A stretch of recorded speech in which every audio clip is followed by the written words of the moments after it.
మీరందరూ కూడా ఫ్యాన్ గుర్తు పైన మీ అమూల్యమైన ఓటేసి భూమన అభినయ్ రెడ్డి గారిని అత్యధిక మెజారిటీ గెలిపించవలసిందిగా మిమ్మల్ని అందరినీ కోరుకుంటున్నా. భవిష్యత్తులో మీ ఆటో డ్రైవర్ సమస్యలు కానీ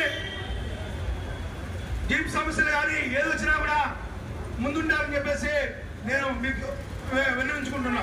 టాక్సీ డ్రైవర్స్ అదేవిధంగా మీరు ఇక్కడ చూశారు ఈస్ట్ పోలీస్ స్టేషన్ పక్కన కూడా టాక్సీ అసోసియేషన్ పడడం జరిగింది.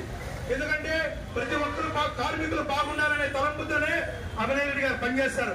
కార్మికుల యొక్క లబ్ధి కోసం, కార్మికుల యొక్క బాగు కోసం పనిచేసే వ్యక్తిని మనం గెలిపించుకోవాలని చెప్పేసి నేను మిమ్మల్ని అందరినీ కోరుకుంటూ ఈ అవకాశం ఇచ్చిన టాక్సీ డ్రైవర్స్ అసోసియేషన్ అందరికీ కూడా నా యొక్క ధన్యవాదాలు తెలుపుతూ జై అభినయ్ రెడ్డి, జై అభినయ్